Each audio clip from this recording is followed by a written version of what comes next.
Hello everyone, Xeno What If here. Bring in part 4 of the Transformers were in My Hero Academia.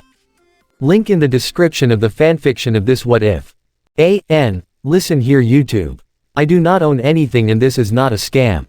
Chapter 7, Results and Confrontations. Izuku's hands couldn't help but shake uncontrollably as he held the envelope in his hand, the red seal on its front staring back at him as if it were teasing him. He dared not open it, not now, anyway. It'd have to wait until he got to his destination. The young Quark inheritor was currently sitting inside of Bumblebee, the disguised robot rolling down the streets of Tokyo toward Hatsume Auto Repair. Himself, Kyoka and Mei had all agreed to meet there so that they could all see their tests' results, and so that Bumblebee could see them as well. Finding out as a group did seem to be the best option, especially since Izuku would need all the support he could get. While things had certainly gotten a lot less nerve-wracking for him over the past week with him finding a new friend and confidant in Kyoka, there was still the nagging feeling in the back of his head, reminding him that the test results were still coming. Lo and behold, 3 days after Kyoka found out about B, the results were in. And immediately, Izuku couldn't help but grow apprehensive about what his results were. He was sure that he failed the test, but Kyoka, Mei and even Bumblebee kept insisting otherwise.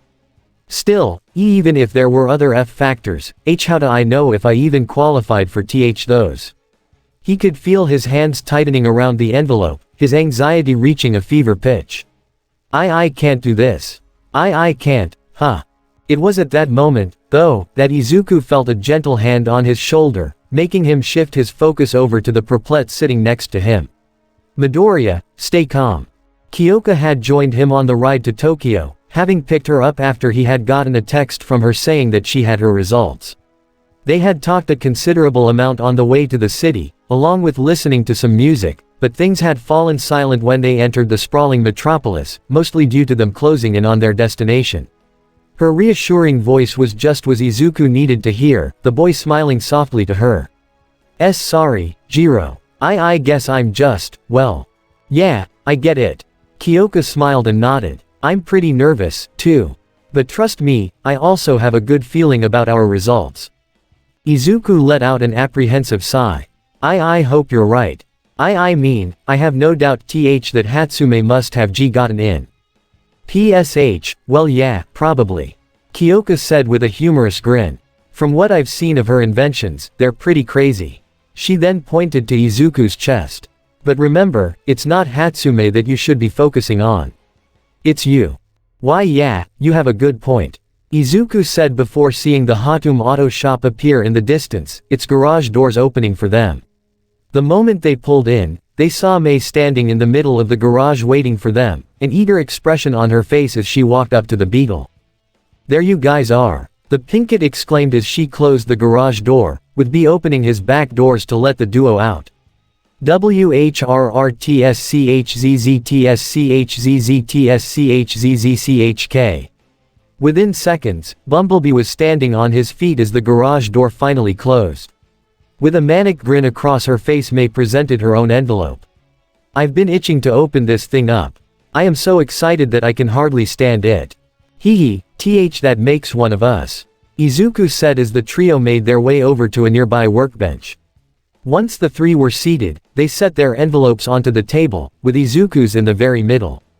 Bumblebee crouched down behind them as they stared at their envelopes in silence, the trio preparing themselves for what they were to do next.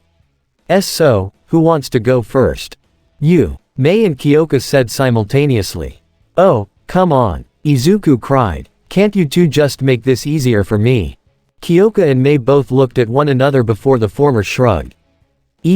Okay. Kyoka reached over, picked up Izuku's envelope, and then ripped it right open.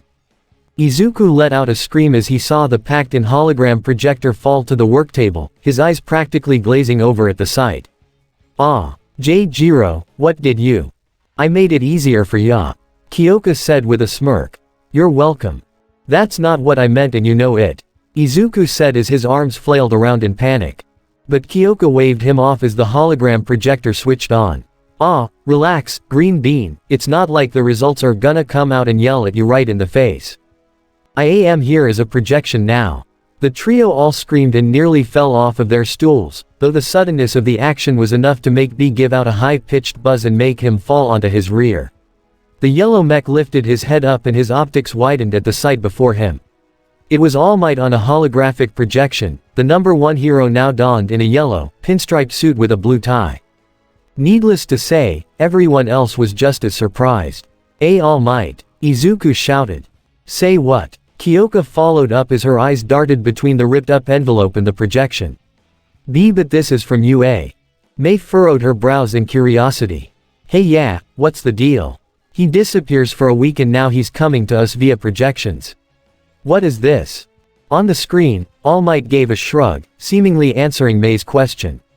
I know that it's been a while, but with great power comes a great amount of paperwork. Ah ha ha. He coughed into his hand and bowed his head, placing his right arm across his chest. My apologies, young man. The truth is, I didn't just come to this city to fight supervillains. You're looking at the newest UA faculty member. Off to the side, Mei smiled and placed her hands on her hips. Well what you know. Isn't that neat? However, both Izuku and Kyoka were nearly at a loss for words. No, freakin' way. The perplet muttered. Why you're seriously going to be working at UA? Izuku shouted in disbelief. On the screen, All Might nodded, though whether it was at Izuku's question or not, they didn't know. But then, from off-screen, a hand suddenly entered the frame and raised a finger to All Might, catching his attention. What's the matter? What? Showboating. I'm not. Oh, sorry, I'll wrap it up, but I have to show him something first. A soft whisper was heard off-screen and All Might's expression faltered slightly. Wait, I have to do how many of these things? All Might went back to the camera, letting out a sigh while giving a shrug. Hey, well I guess even the number one hero can be taken off guard by some things. Kyoka said with a smirk. Right, so, moving on. There was a brief pause before All Might delivered the news. Even though you passed the written test, you scored 0 combat points in the practical exam. I'm sorry, but as you know, this usually means that one has failed the test. Behind the teens, Bumblebee saw Izuku's lips turn down in a disheartened frown, his eyes filled with anguish as tears threatened to fall from them. It pained the yellow mech to see his best friend in so much pain, especially since he couldn't spoil the surprise yet. But at the same time, he knew that All Might would be saying the actual results of Izuku's exam any. God damn it. Everyone's heads shot up when they heard Kyoka yell out in anger, the earphone jack user grabbing the nearest wrench she could find. She raised it up over the hologram projector in ire, a vengeful expression written all over her face. Here's what I think of your damn points system. Bumblebee let out a panicked buzz and pulled the wrench out of Kyoka's grasp before she could hit the projector, much to the perplexed shock. Hey, what the? Fortunately, there were other factors.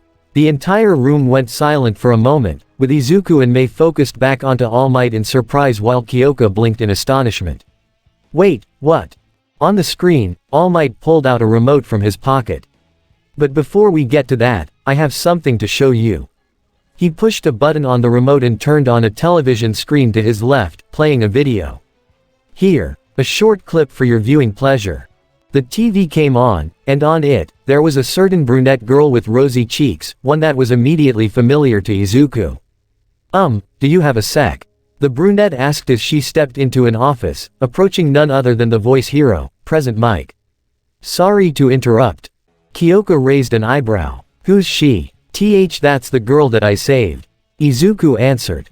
Whoa, really? She showed up after the exam to talk about you, young man. All Might elaborated as he paused the video for a second. What did she have to say? Well, stay tuned and let's find out. All Might pressed play again and the brunette continued, you know that boy with the messy hair and all the freckles. She put a hand to her cheek as she struggled to recall Izuku's appearance. It's kinda hard to describe him, he's sort of plain looking. For some reason, Kyoka could feel herself sneering a little at that comment. Wow, rude much. She glanced over to inspect Midoriya's face herself. Sure, he didn't seem like someone who would stand out from a crowd, but plain looking is far from what she would use to describe him. In fact, he's kinda cute. Wait, what? Kyoka shook that shocking thought away as the video continued. I was wondering, could you maybe give him some of my points? The brunette's question made everyone in the room do a double take, even Bumblebee. The yellow mech put a hand to his helm in disbelief as she went on. I heard him say something about wanting to get just 1 point in. It just seems totally crazy how someone who took down that giant robot all on his own doesn't have any points to his name. And he would have had a better score if he hadn't stopped to help me. The brunette's eyes closed and her face scrunched up a bit as she forcibly shouted her convictions. He saved me, so I have to make it up to him somehow. Please, sir, can't you just give him my points? There was a stillness in the room as All Might paused the video once again, with everyone staring at the brunette in a stunned state. In his mind, Izuku could hear the voices of everyone who had ever looked down upon him or doubted him, but after hearing this girl express how grateful she was to him for saving her, it made all of those doubtful thoughts go away. Mei beamed a smile up to the screen and crossed her arms. Hey, well, you're definitely a hero to somebody, Muscles. Kyoka cast her eyes down to the ground in shame. And now I feel like a total bitch for even thinking she was being rude. She has to be the nicest person on the planet if she wanted to give her points to Midoriya. It was then that All Might piped up again. You have a quirk now, yes, but it's your actions that inspire others. He faced the camera and spread his arms out. And that is why I am here. You see, the practical exam was not judged on just combat skills. He pressed the play button again and Present Mike spoke up, patting a hand on the brunette's head in reassurance. Thanks for showing up at the station with your request, but there's no need to give him your points. The kid's charting well on his own. The video cut there, and the camera focused back onto All Might. How could a hero course reject someone so committed to saving others, no matter what happens to himself? After all, that is what makes a hero. The three humans could feel hope beginning to rise up in all of their chests as B smiled beneath his face guard, listening intently as All Might concluded his speech. And that's what my alma mater is all about, training those who would risk themselves for the greater good. That's why we have rescue points. A panel of judges stands by and awards points for heroic acts beyond just fighting villains. Mei and Kyoka were smiling brightly while Izuku had streams of tears falling from his face, his voice choked up as he forced out his words. Is this some kind of joke? He felt a pair of hands on his shoulders and a certain voice spoke up from behind him. Mop Top, I told ya to have faith, didn't I? All Might piped up on the hollow screen again. And with that, it gives me great pleasure to announce. Izuku Midoriya, you have been awarded 60 rescue points. Izuku let out a whimper of happiness as All Might brought up the image of the brunette again. And Ochako Uraraka, she has earned 45 rescue points. You both passed the exam. The symbol of peace faced them once again, smiling proudly toward his pupil and extending a hand. Welcome, Izuku. You've made it. You are now part of the Hero Academia. It didn't take long for Izuku to fall apart after that, the green-haired teen crying out in relief as he fell to his knees. His hands went to his face as Mei and Kyoka quickly crouched down to his side, putting their hands on his arms for support. Izuku felt Bumblebee's metal hand press against his back and rub it in comfort, and finally, Izuku felt himself smile in gratitude. He gazed up to the hologram of All Might and nodded to him, choking out, "Thank you. Thank you so much. Haha. What did I tell you, Green Bean?" Kyoka said as she put an arm over Izuku's shoulders. You're in. You're freaking in. Way to go, Muscles. Mei said with a small jab to Izuku's shoulder. I never doubted you for a second. With his face buried in his hands, Izuku wept tears of happiness as all of his worry and self-doubt left him in that moment. He knew that probably wouldn't last forever since he actually still had to go to UA and excel like he wanted to, and it would probably take a lot of work, but as far as he was concerned, that would be worth it. He had gotten in. The 10 months of blood, sweat and tears in order to inherit One for All hadn't gone to waste. He sniffled a little and let out a small laugh, his gaze moving up to the two girls. Hey, thank you. Both of you, for believing in me. And I mean that, it's a nice chance of pace. A confused expression came to Kyoka's face. What does that mean? It's nothing. Izuku waved off. Kyoka narrowed her eyes suspiciously. Why don't I believe that? However, Kyoka decided not to try and dig deeper into that rabbit hole. Right now, they were having a happy moment, and the last thing she wanted to do was ruin that. Well, alright. So, how's it feel, broccoli boy? Izuku sighed and threw his head back. Honestly, pretty relieving. I don't think I've ever been more stressed about something in my life. WHRRTSCHZZTSCHZZTSCHZZCHK. Everyone's eyes widened as Bumblebee suddenly transformed, the disguised robot's holoform appearing in his front seat. The holomatter avatar known to some as Brian then stepped out of the front seat and walked up to Izuku, wearing an apologetic face as he began to use sign language. I think it's time for me to come clean, he said with his hands. Izuku and the girls tilted their heads, the former translating for them. What? What do you mean, come clean, Bumblebee? B rubbed the back of his head and signed more. You see, I kinda knew about your test results. Izuku's eyebrows gradually rose up more and more until his eyes were wide open and his jaw was hanging slack, and then he screamed in shock. WHAAAAAT. What do you mean you knew about my results? Say what? Kyoka added. You see, All Might actually took me into UA so that we could observe your test. B explained with more hand gestures.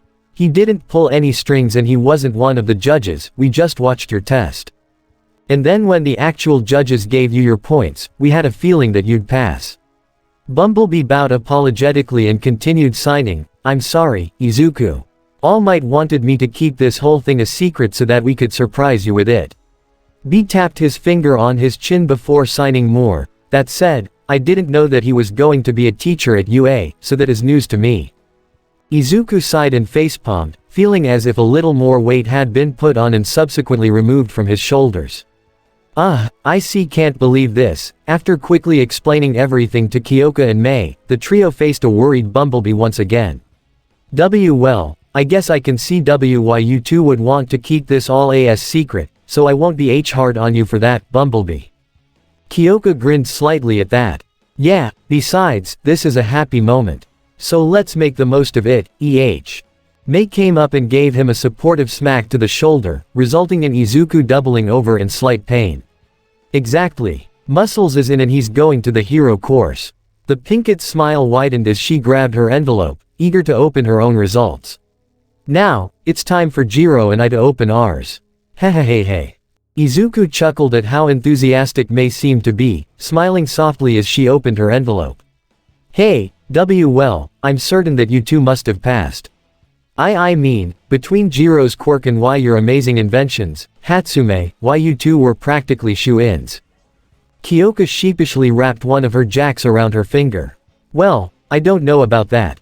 I mean, my quirk can be used in combat, but it's not as effective as most other quirks. At least, not by itself. It's why I wanted to incorporate speakers into my costume.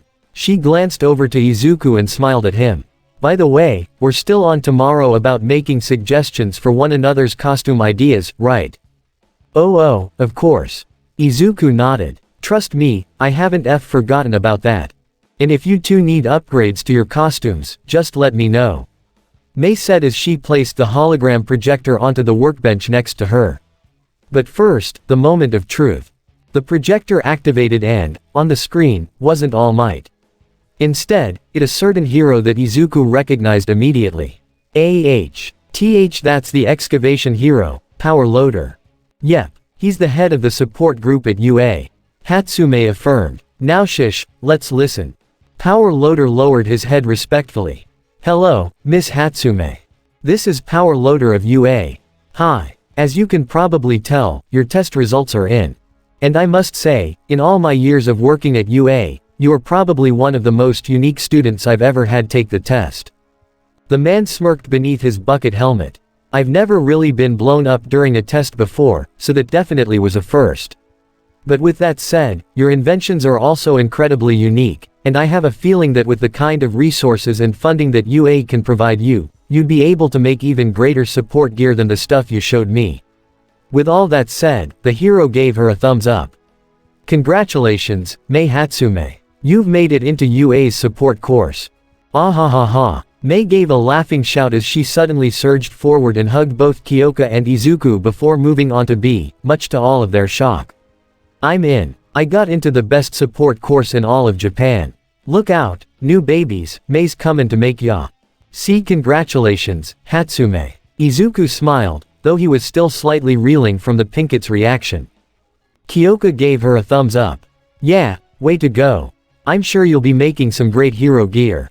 You know it, May exclaimed as she went back over and stood behind both Izuku and Kyoka, putting her hands over their shoulders. And if you guys have any new ideas for babies of your own, bring them right to me. I promise that I'll set you both up with some of the best gear you'll be able to get your hands on. Izuku gave a small chuckle at that. Hee, why yeah, will do, Hatsume. His eyes then shifted over to Kyoka, giving her a hopeful smile. Well, 2 down. And 1 to go. Kyoka finished as she stepped up and grabbed her own envelope, getting ready to tear it open like she had done to Izuku's. However, just as she was. Chapter 8, The First Day. When it came to starting their first day as high school students, Izuku and Kyoka expected many things, but being jostled around inside of their Volkswagen friend as they were rushed toward UA. High was not one of them. As it happened, Bumblebee had decided that he wanted the honor of commuting the gang to UA, and while May had turned down the offer since she needed to take the train anyways, Izuku and Kyoka were still up for it, and they were slightly starting to regret it. Sure, they were making good time, but B had misjudged how heavy the traffic was that day, and they were running a bit late as a result. It was 8:20 at the moment, which meant that they had to be at the school and inside the building in 10 minutes. Thankfully, the school was now in sight, much to Izuku and Kyoka's relief. Oh, thank God. Kyoka sighed as they pulled into the parking lot. I want off of Mr. B's wild ride. In the front seat, Bumblebee pouted and switched on his radio. ZZRT, you dare insult me in my own home. Kyoka narrowed her eyes back at him and folded her arms. Hey, come on B, even you have to admit, you are going fast way more than necessary. ZRKT, tick-tock, on the clock, ZRKT. Yeah, I know. We don't wanna be late either. Kyoka said as the back doors opened and she and Izuku stepped out. I'm just saying, be a bit more mindful with our commute going forward, okay? She smiled to B and gave him a thumbs up. Maybe next time, we'll leave a little earlier, okay? B's holoform smiled and gave her a thumbs up right back. ZRKT, 10-4, good buddy, ZRKT, and have a good day. Kyoka chuckled and nodded to him. Hee, will do. She moved her eyes up toward Izuku and saw the rather nervous expression on his face, which led her to putting a hand on his shoulder. So, you ready? I'm about to take my first steps as a high school student in the B best hero school in all of Japan. Izuku answered before gulping. I'm just peachy. Another laugh escaped Kyoka's lips at that. Hey, good, but then, she noticed something off about his uniform. Your tie's kinda crooked. Izuku blinked and glanced down toward his red tie, seeing that it was indeed not as neat as it could have been. Oh, yeah, I discovered this morning that I'm not exactly adept at tying ties. My mom helped me out, but. Here, Kyoka said before proceeding to fix up Izuku's tie, causing the green-haired teen to blush immediately at the close proximity. Once she was done, she pat the tie and gave him a small grin. There, don't you look dapper? Her eyes then trailed over him one last time, and then she saw what was on his feet. Dude, do you ever take off your red sneakers? Izuku slightly rolled his eyes at the comment. Sure, a white dress shirt, gray jacket, a red tie, and bluish-green pants were hardly what he would call dapper, but he'd be darned if he was going to be in anything other than his red sneakers. What can I say? I like how they feel. Hey, yeah, sure. Now come on, we're gonna be late. The duo proceeded toward the school before turning around to give one last wave to Bumblebee. We'll see ya after class, B. J just stay there for the day, okay? Izuku added. I know it's not ideal, B but. ZRKT, I understand. Bumblebee assured through his radio with a wave of his own. ZRKT, see ya later, alligator. With that, Bumblebee watched as the two aspiring heroes went into UA, the disguised robot smiling as they went inside. However, just as he watched them leave, he heard yet another car door close behind him, followed by a sultry and familiar voice. Well, what do we have here? B's eyes widened and he snapped his head around, just in time to see none other than Nimari Kayama standing about a foot away from him. Of course, she was standing up while his holoform was still sitting in his vehicle mode, resulting in his eyes inadvertently getting a view of her chest. And the fact that she was in her hero costume didn't help matters. "Why, if it isn't Brian?" Midnight said in a rather sultry manner as she bent down to meet his eyes. Brian tried to face away from her, but Nimari simply moved herself so that her eyes locked with his again. "Oh, now don't be shy, I was simply trying to make conversation." Midnight gave him a sly wink. "How've you been? It's been a whole month since I saw you." Bumblebee immediately began to panic, going through the songs on his radio in order to respond. Of course, he could have used his sign language, but Nimari's sudden forwardness was making him freak out so much that he forgot. Finally, he found a song, and he immediately regretted it. ZRKT, whoa. I feel good, I knew that I would, now, I feel good. I knew that I would, now. So good, I got you. Midnight's eyes widened in surprise before a seductive expression came to her face. "Oh my, it seems your radio is rather timely." Brian began to shake his head rapidly. If his holoform could blush, it probably would have at that moment. He quickly shifted the radio again and set it to a song that he had used before. ZRKT, I can't live without my radio. Midnight's eyebrows rose up again before her eyes shifted between Brian and his radio, quickly putting two and two together. "Oh, so, are you using your quirk to talk through your radio?" ZRKT, bingo. Midnight smiled again and gave him a nod. "Ah, I see. Well, that is a rather clever way to use your quirk." However, her eyes then went to being half-lidded again as she leaned against the window frame. "So, what are you doing here, pray tell?" B moved his head away so that he wasn't looking directly at her chest before using his radio to answer. ZRKT, All Might, ZRKT, wanted me, ZRKT, here. ZRTK, special delivery. Ah, a special delivery for All Might, huh? Well, when I see him, I'll tell him that you're here. Midnight gave Brian a wink and blew him a kiss. "Until we meet again, Brian, and oh, make sure to stay safe out there, okay?" Bumblebee nodded as Nimari began to saunter off, but then, his head began to hurt again. It wasn't as bad as last time, but he knew what this had to have been. He could feel another memory beginning to come to the surface, and this time, it was a rather pleasant one. In his mind, he could hear a soft, soothing voice say to him, "Make sure to stay safe out there, okay, B." Along with this voice, B began to see flashes of yet another face, and like the last one he saw, he could tell that it was very feminine. She had soft features and a pink metal face, with lips that were a shade of slightly darker pink. Her helm was well-rounded with a crest that went over the top of her head, and on either side, she had round, bun-shaped structures. Despite the headache that this was giving him, Bumblebee couldn't help but have a pleasant feeling at the memory of this face. And once the pain began to subside, the holoform snapped his eyes open, the image of the femme now firmly in his mind. Pursing his lips in determination, Bumblebee opened his glove compartment and grabbed a sketchbook that Izuku had stored in there for him, just in case he got bored waiting. He grabbed the pencil that came with it and began drawing these robots' faces. He'd be darned if he forgot a face like that again. Meanwhile, inside UA, Izuku and Kyoka were making their way toward class, the former with an apprehensive look on his face while the purplet wore a neutral expression. She nudged Izuku's shoulder, snapping him out of his nervous stupor. "Dude, relax, you're starting to sweat like crazy." Sorry, Jiro. Izuku apologized before finally seeing their destination. Oh, here it is. Class 1A. Kyoka and Izuku stopped in front of the door, and were surprised to see how big it was. "Damn, think there are giants that go here?" Kyoka wondered.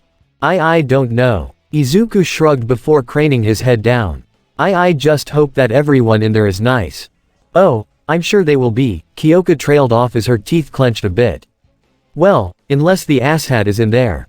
Izuku pursed his lips, the memory of what had happened with Katsuki a couple weeks ago entering his mind once again. "Why yeah, but there also might be another person to worry about." He saw Kyoka quirk a brow to him, ushering him to explain further. Why you see, there was this one guy W with blue hair at my entrance exam, he seemed somewhat uptight. And he's actually kind of intimidating. Kyoka put a hand to her chin. I see. Well, I guess all we can do is hope that we're in different classes, right? Izuku sighed and nodded, which gave Kyoka the signal to open the door. Okay, here we go. She reached for the handle and pulled open the door, silently praying to herself, please don't let there be any assholes, please don't let there be any assholes. Take your feet off that desk. A stern voice rang out throughout the room as Kyoka slid open the door, which came from a blue-haired, spectacled young man who was scolding one Katsuki Bakugo. Crap. Kyoka cringed, practically sensing Izuku beginning to freak out behind her. The blue-haired boy continued as he moved his arms in a stilted fashion toward Katsuki. It's the first day and you're already disrespecting school property. Have you no shame? The ashen blonde, however, had a smirk on his face as he shot back, ah please, what's it to ya? Your old school put a stick up your ass, or were ya born with it? The blue-haired boy was taken aback, but quickly recovered, instead opting for a more peaceful approach as he put a hand to his chest and extended his other one. Let me start over. I'm Tenya Iida from Sume Private Academy. Soumei, huh? Katsuki said, appearing to be even more amused. So you must think you're better than me, Oh ho, I'm gonna enjoy tearing you a new one. Why you would threaten me? Tenya said as he recoiled in shock. Your own classmate. Are you certain you're in the right place? Katsuki merely scoffed and turned his head away, only to take notice of Izuku and Kyoka at the door. Tenya followed his line of sight and his eyes widened when he saw the green-haired boy who he had taken his test with. It's him. Immediately, everyone in the room had faced Izuku and Kyoka, meaning that there were now 16 pairs of eyes on them. The duo's guts dropped immediately at the sudden amount of attention they were getting, though Izuku couldn't help but take note at just how many unique-looking students there were in the class. He had even recognized some of them from the entrance exams, particularly a very flamboyant blonde with sparkly blue eyes and a rather tall, muscly guy with white hair that covered one eye, a blue face mask that covered his neck, and 6 large arms that had webs of skin attached to them. Even still, a lot of the students definitely stood out from a crowd. There was a girl who was entirely pink, hair included, who had a pair of horns on her head, a large guy whose head was very angular and rocky. A boy whose head was literally that of a black bird with a yellow beak. A girl who had long green hair and rather large eyes, a blonde boy with a large tail that had a tuft of yellow hair at its tip, another blonde that had a black lightning bolt-shaped streak in his hair, a guy with spiky red hair and sharp teeth, a girl who was entirely invisible aside from her clothes, another large guy with spiky brown hair and large lips, and a young man with heterochromatic eyes who had a red burn mark on over his left eye, his hair half white and half red. The two most normal-looking people in the class were a boy with a triangular-shaped smile and straight black hair that was spiked downward, and a rather beautiful young lady with black hair done up in a large ponytail with a single bang over her right eye. But even then, Izuku was sure that all of their quirks would be pretty stand out if they were all in the hero course. The green-haired boy gulped and whispered to Kyoka, they're all focused on us. Kyoka was also beginning to panic a bit. She hadn't had this many sets of eyes on her in a long time, and it was starting to make her feel a little uncomfortable. Alright, just back out slowly, and maybe they won't notice us. But before they could, good morning. Tenya shouted. Why do I say things? Kyoka wondered out loud. She watched as Tenya began walking over to them, his movements as stiff as a robot's. Actually, no, scratch that. Even Bumblebee walks more normally than him. I am Tenya Iida of Sume Academy. Tenya said as he approached, his focus squarely on Izuku. I believe you and I have met before. Izuku swallowed and slowly responded, why yeah, I do recognize you. I'm Izuku Midoriya. He gestured toward the purplet to his left. And this is my friend, Kyoka Jiro. Kyoka crossed her arms as Tenya came to a stop in front of them. Yeah, and Midoriya tells me that you were a pretty intimidating dude at the entrance exam. She leaned forward and narrowed his eyes at Tenya.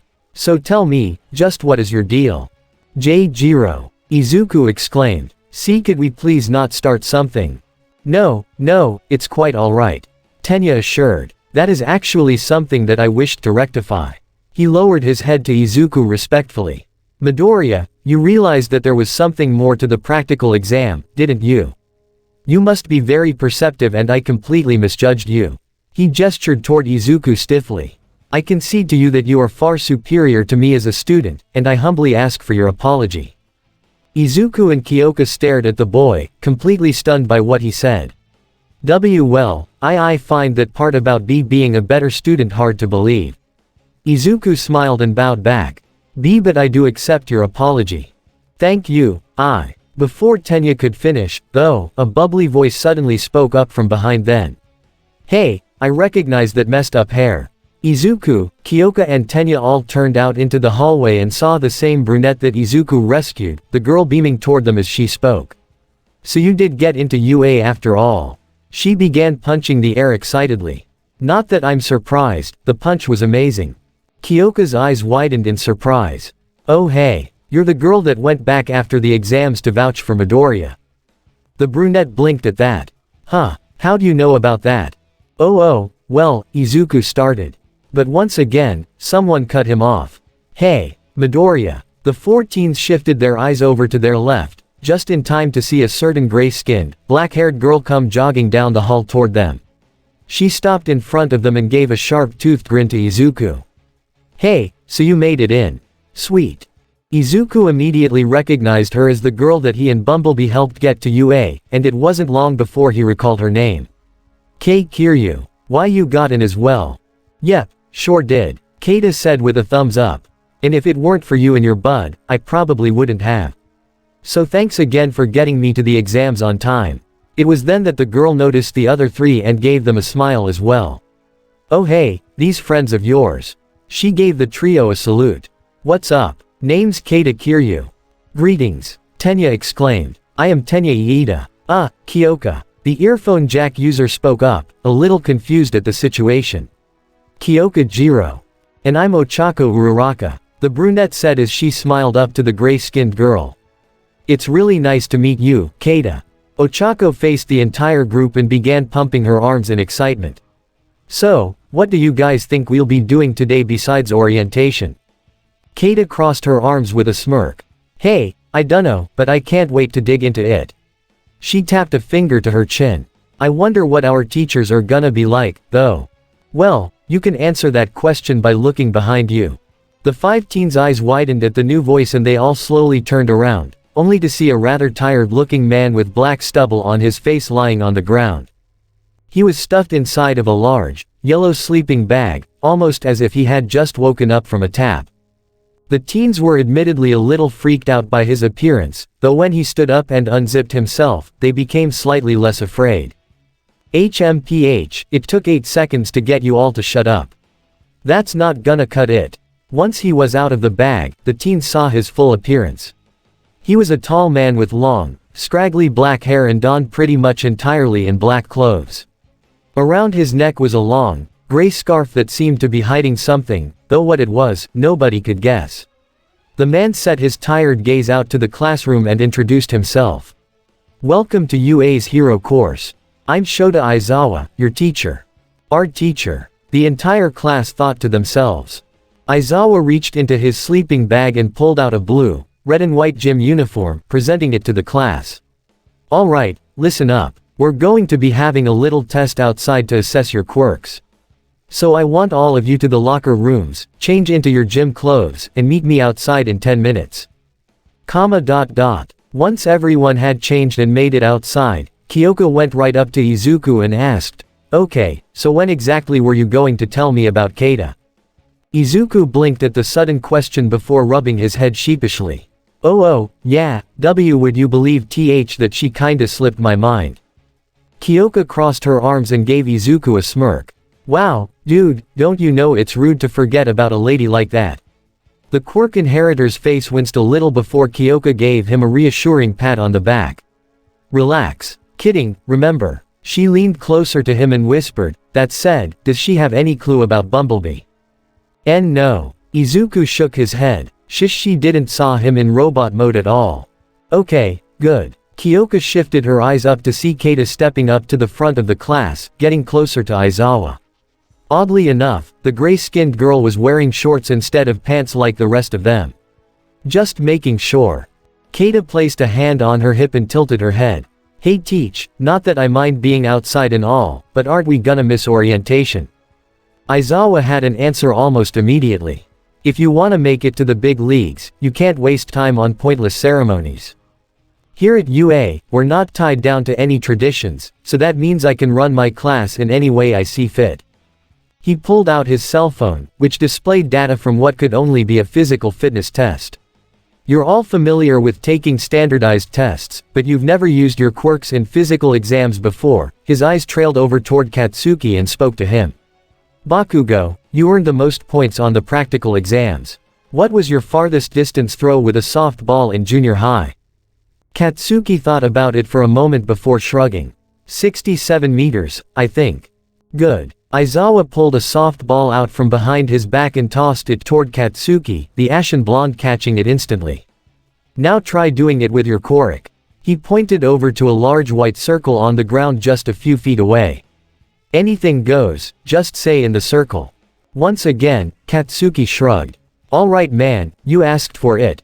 He stepped into the circle and prepared himself for the pitch, and just as he threw it, Katsuki let out a primal yell and used his explosion quirk to give the throw a huge amount of power. The ball was nearly out of sight by the time it came back down. All of you need to know your maximum capabilities. Aizawa said before showing his cell phone again, showing that it had kept track of Katsuki's throw. The blonde had thrown it just over 705 meters. It's the most rational way to figure out your potential as a pro. The rest of the students all marveled at the distance that Katsuki had gotten on his throne. Whoa, 705 meters. The electric blonde boy uttered in disbelief. The pink girl with the horns clapped her hands together in anticipation. I wanna go. That looks like fun. The boy with the triangular smile pumped his arms, which seemed to have oddly shaped elbows. This is awesome. We're getting to use our quirks as much as we want. There was a pause before Aizawa spoke again. So you think this is fun, huh? His words immediately got everyone's attention as he went on. You all have 3 years here to become a hero. You think it's going to be all about games and playtime. A wily smirk came to his face. Today, you'll be taking 8 physical tests to gauge your potential. Whoever comes in last has none, and will be expelled immediately. The entire class suddenly let out a gasp in shock, and near the back, Izuku could feel a cold chill run through him. Like I said, I get to decide how this class works. If that's a problem, then you can head home right now. But that's not fair, Ochako exclaimed. You can't just expel one of us on the first day. Yeah, we just got here. Keita added. That's totally unfair. Oh, so natural disasters are. Aizawa countered, stunning the 2 girls into silence. Or power-hungry villains or cataclysmic accidents. No, the world's full of unfairness. He paused briefly before going on. But, as future heroes, your duty is to combat all of that.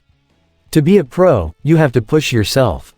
And for the next 3 years, UA is going to throw one challenge after another at you. So go beyond, plus ultra style. He furrowed his brow and waved his hand toward them.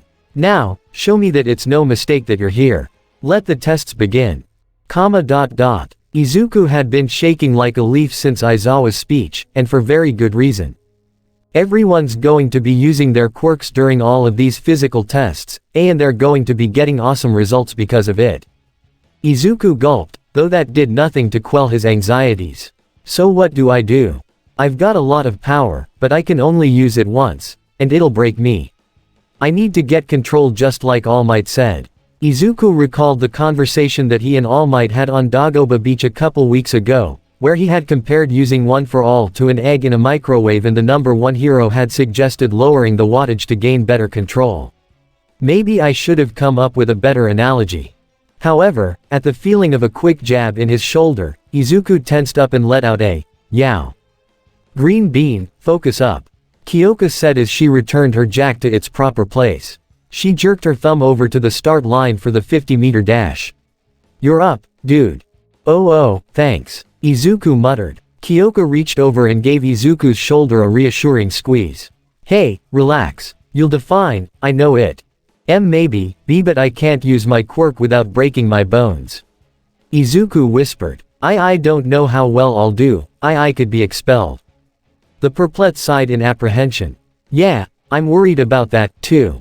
But Midoriya, quit dallying. Aizawa spoke up, pointing over to the starting line where Keita was preparing to run, while also taking off her shoes for some reason. We're waiting on you. Izuku sighed again, sharing a nod with Kyoka before making his way over to the start line. He took a deep breath and prepped himself to start running, only for Keita to speak up to him. Hey, Midoriya. The green-haired teen glanced up and saw Keita giving him a thumbs up. Do your best, okay. I saw you looked a little nervous and wanted to give you a little support myself. Oh, thanks, Kiryu. Izuku nodded. I appreciate it. Why you do your best as well. No prob, and thanks. Now, Keita took a running position and smirked as she spoke 2 words, raptor legs. Wait, wah, ah.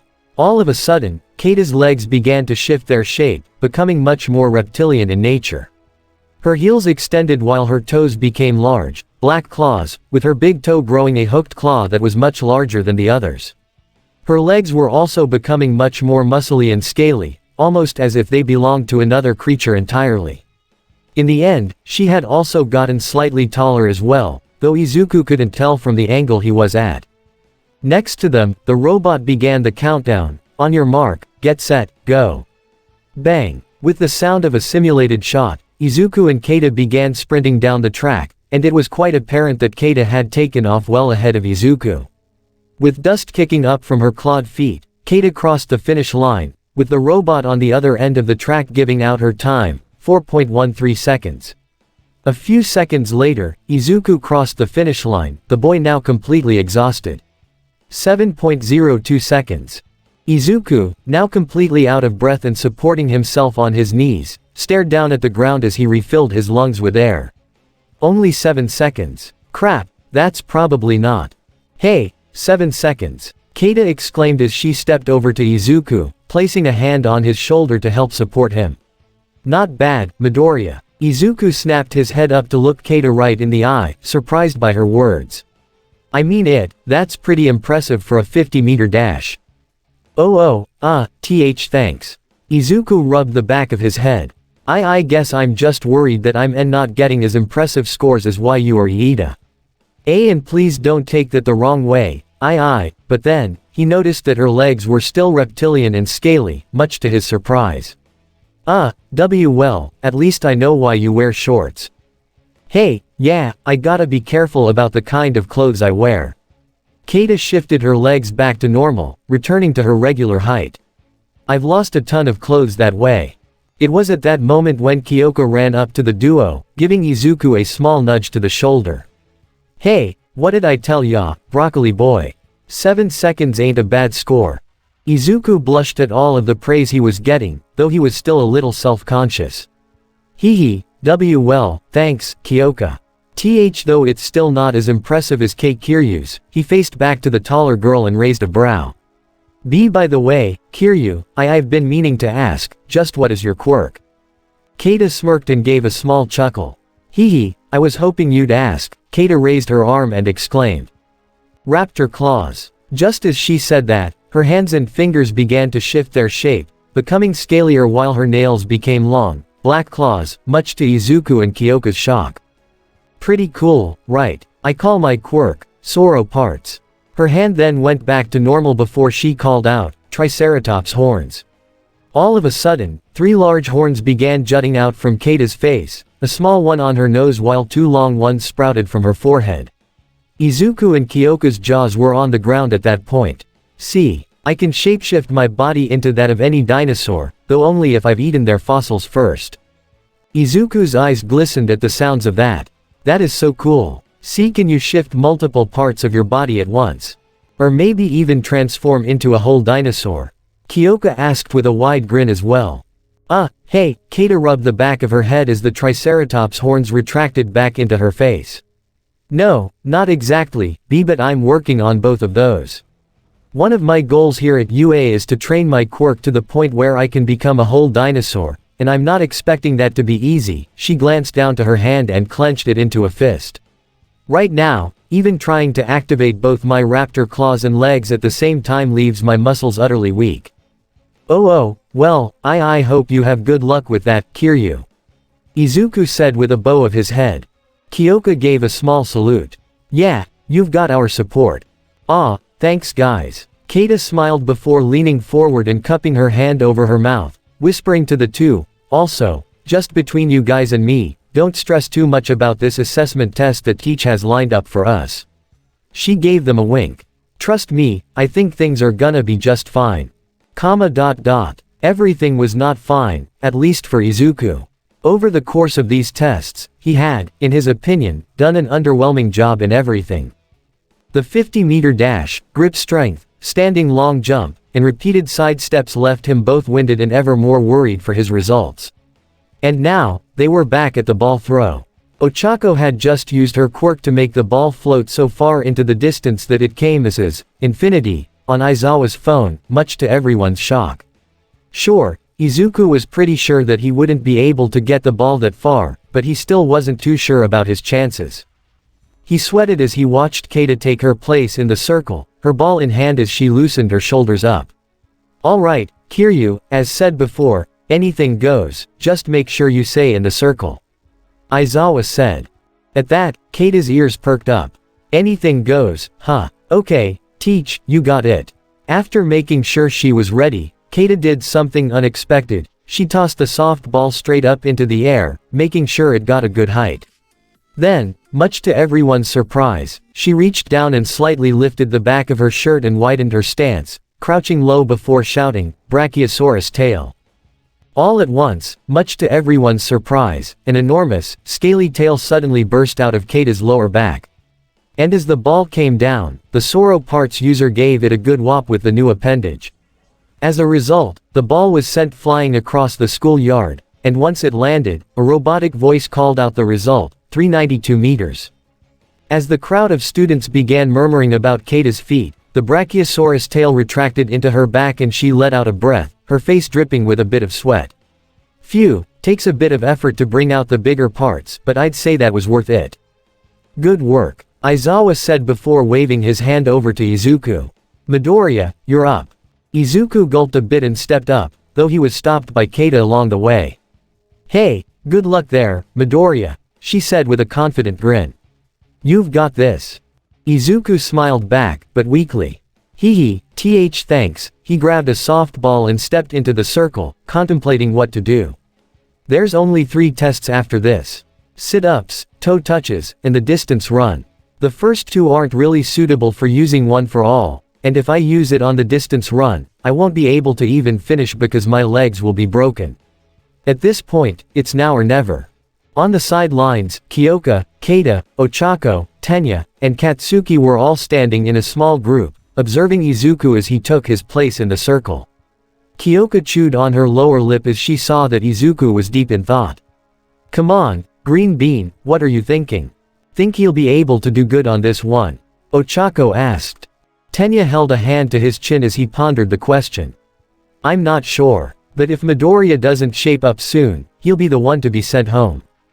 Well, of course he is. Katsuki turned to Tenya with an irritated look and pointed to Izuku. He's a quirkless loser. Almost immediately, though, his words caught the ear of Keita, resulting in her rounding about onto Katsuki with a rather annoyed expression. I'm sorry, what the hell is with that kinda attitude? None of your business, lizard lips. Katsuki waved her off. All I know is that Deku's gonna be leaving here today and it'll be one less extra getting in my way. Excuse you, Keita exclaimed. I have half a mind too. You too. Both Keita and Katsuki whipped their heads toward Aizawa, the man giving them a stern glare. Enough, now's not the time to start arguments. Or do I have to send both of you to the principal's office? Both Keita and Katsuki backed down quickly, though Keita couldn't help but growl under her breath. What a jerk. Yeah, and besides, he's wrong. Kyoka said with a roll of her eyes. Izuku does have a quirk, and a pretty strong one, too. Her eyes went back over to him, still unsure of what he was going to do. But, it all depends on how he uses it. I see, Keita said before taking note of something else Kyoka had said, a toothy smirk coming to her face. So, you two are on a first-name basis, huh? Kyoka's eyes snapped open, realizing her slip of the tongue as her jacks went haywire. she taking a hold of them as her face flushed in embarrassment. What? And no, that's not, I mean, we're great friends, but we're not. But then, she cut herself off when she saw Izuku rear his arm back, the appendage glowing with a powerful red energy. Oh god, he's going for it. However, the moment Izuku threw the ball, his arm stopped glowing, resulting in the ball only going about 46 meters. Needless to say, the group was perplexed. What? Hey, what gives? Izuku asked, staring at his own hands in shock. I was trying to use it just now. I erased your quirk. Everyone's eyes immediately went over to Aizawa, whose scarf was now coming unfurled and practically waving around his head. His hair was sticking up on end and his eyes were staring directly at Izuku, now glowing bright red. What's more, it was revealed that he had been keeping a pair of thick, yellow goggles under his scarf the whole time. The judges for this exam weren't rational enough. He furrowed his brows at Izuku. Someone like you shouldn't be at this school. Izuku took a step back. Wait, you erased my, The boy gasped in realization the moment he saw the goggles. Hold on, I know you. Why, you're the erasure hero, Eraserhead. All at once, the group of students standing off to the side all began conversing about their teacher. Erasure hero? The boy with the rounded elbows asked. I don't think I've ever heard of him. Oh, I have, said the green-haired girl with large eyes, putting a finger to her chin. I think he works mostly on the down low. Aizawa narrowed his eyes slightly at Izuku. So tell me, were you planning on breaking your bones again? What? And no, I wasn't, Gah. Before Izuku knew it, Aizawa had used his scarf to capture him, and it wasn't long before he was dragged over to the erasure hero, the two looking eye to eye. No matter what you were planning, you'd be nothing but a liability in battle. Aizawa scolded. Your actions remind me of another reckless hero I know. His gaze went off to the side for a brief moment, as if there was someone there that the others weren't aware of. But even with that drive, you're worthless if you can only throw one punch before being out for the count. Sorry, Midoriya, but with your power, there's no way you can become a hero. Initially, Izuku was put off by Aizawa's words. But then, he remembered all of the support he had received from his friends. Bumblebee, Kyoka, Mei, and now, even Keita. There were people that actually believed in him, and he'd be damned if he let them down now. Aizawa blinked and his hair fell back down, his scarf returning to his neck. I've returned your impractical quirk. Take your final throw and get it over with. Back over with the group, they watched as Izuku picked up the soft ball and stared down at it with a determined gaze, taking his place in the circle again. So, what do you think Teach said to him? Keita asked. Kyoka pursed her lips in annoyance. I don't think anything. I heard exactly what he said. Kyoka wiggled one of her jacks for emphasis. He basically said that Izuku has way too much power, and since he can't control it, he has no chance in being a hero. What? Keita whispered harshly. That's crazy. I seriously doubt that. Whoa, hold on. Everyone's eyes darted back toward Izuku as he reared back his arm, his teeth clenched and his eyes staring straight ahead with resolve. He threw his arm forward, and that's when they saw it. Wait, his finger! Kyoka exclaimed, seeing the same glowing red power as before, only Izuku now had it focused solely on his index finger. SMAAAAASSSHH. With a mighty bellow, Izuku threw the ball with such force that it created a small blast of concussive wind, making everyone reel back in shock. The ball went high up into the air, and when it came back down, it had gone about 705 meters.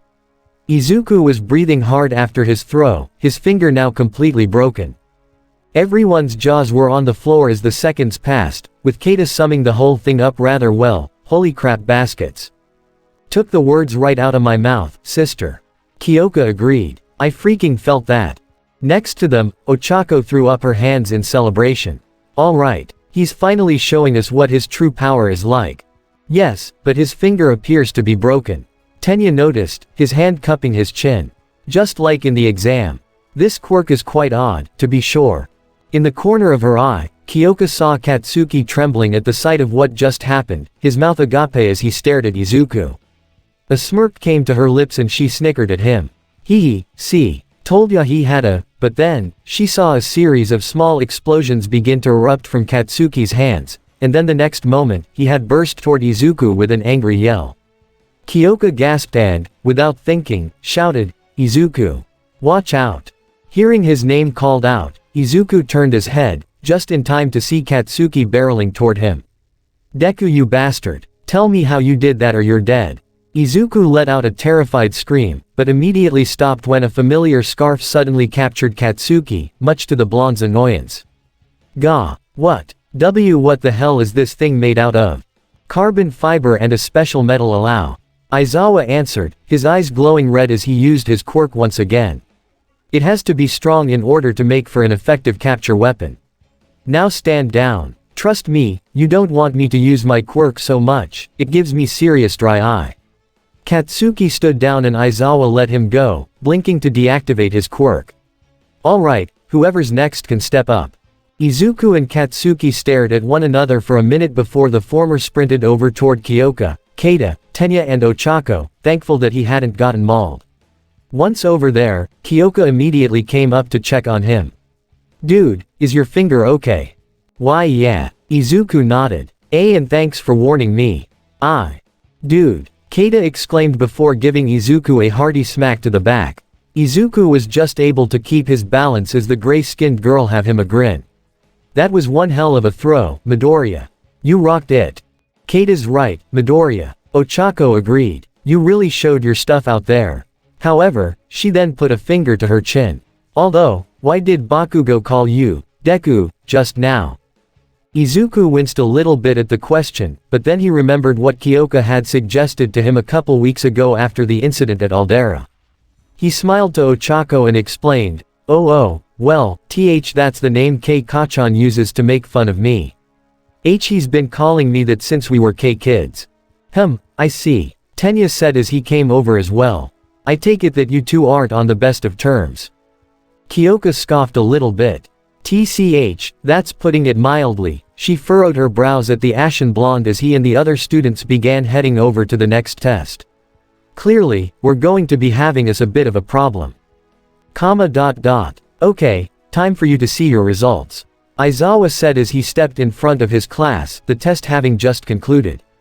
Izuku gulped as he clenched his still broken finger, having fought through the pain as the tests went on. "I've ranked all of you from best to worst, though you should have a good idea of your standing already." With that, Aizawa pulled up the entire list and Izuku immediately began scanning it for his name. From top to bottom it was Momo Yaoyorozu, Shoto Todoroki, Katsuki Bakugo, Tenya Iida, Keita Kiryu, Fumikage Tokiyami, Mezo Shoji, Eijiro Kirishima, Mina Ishido, Ochako Uraraka, Koji Koda, Rikido Sato, Tsuyu Asui, Yuga Aoyama, Hanta Siro, Denki Kaminari, Kyoka Jiro, Toru Hagakure, and finally, Izuku Midoriya. The last name on the list. Oh no, Izuku thought as he felt his gut sink. "I'm dead last." He could feel Kyoka, Tenya, Ochako and Keita all looking at him worriedly as he screwed his eyes shut, clenching his good fist in apprehension. "I failed. And I was lying," Aizawa said as he shut off the holographic list. "Nobody's going home." There was a long pause as everyone was staring at Aizawa in disbelief, the man giving them a rather forced and uncomfortable smile. "That was just a rational deception to make sure you gave it your all in the tests." Once again, there was a long silence, only for nearly the entire group to exclaim, "What?" Izuku, Kyoka, Tenya and Ochako in particular were in utter bafflement at what had happened, their eyes nearly glazed over while Izuku had become completely pale. "I'm surprised you didn't figure that out." Everyone turned to see the pretty black-haired girl with the ponytail giving them an apologetic face. "Sorry, I guess I should have said something." Kyoka gave her a deadpan face and thought to herself, "Yeah, you should have." "Alright, we're done for the day," Aizawa said as he began making his way toward the building. "Pick up a syllabus in the classroom and read it over before tomorrow." Before he left, however, he handed a small slip to Izuku. "Midoriya, take this and head to the old lady's office so she can get you patched up." He turned away from the group and told them, "Things are only going to get tougher tomorrow, because that's when your actual training begins. Make sure you're prepared." And with that, their homeroom teacher walked off, leaving everyone else to return to the classroom. Izuku let out a sigh of relief and almost collapsed on the spot. Oh, thank God, I'm not going home. I know, right? Kyoka said with a relieved smile of her own before pointing toward the school. That said, I think you should head over to the nurse's office. She sent Izuku a small wink and a thumbs up. Oh, alright. Izuku nodded. I'll meet you out front, okay. And meet him out front she did.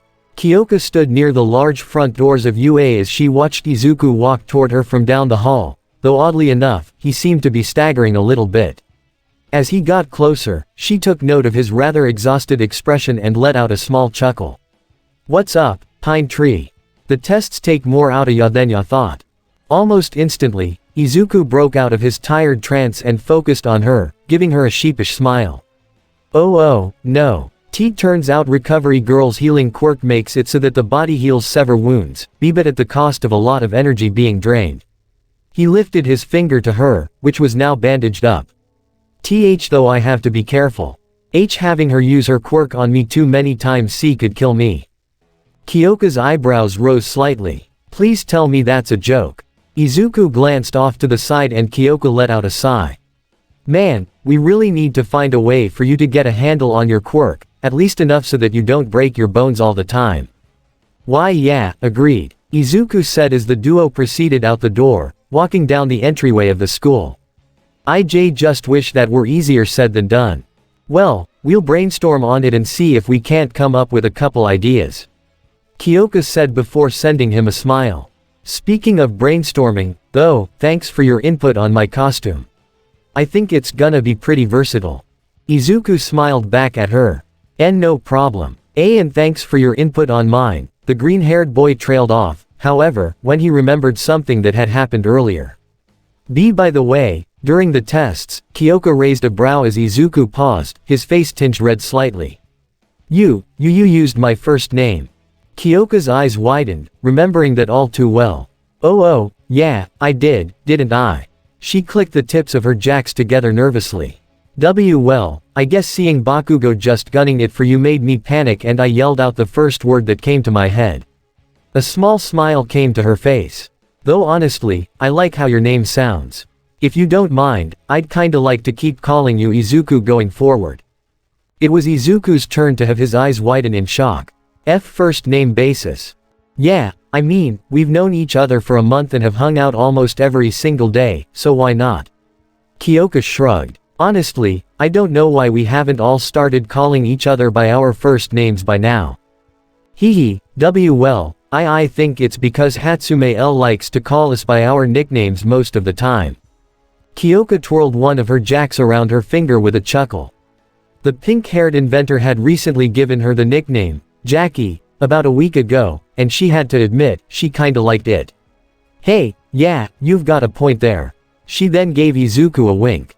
But hey, feel free to start calling me Kyoka, okay? Izuku swallowed at the prospect before replying. Oh okay, Kyoka. Kyoka smirked and quirked a brow. Wow, really that hard to say someone's first name, Izuku? The quirk inheritor deadpanned, but couldn't help but laugh at Kyoka's teasing. Is there really no limit to the things you can tease me about? Nope. And I intend to keep it that way. Kyoka grinned before noticing someone approaching them from the corner of her eye. Oh, hey there, Iida. Sure enough, the spectacled blue-haired young man came walking over to them, giving both of them a nod.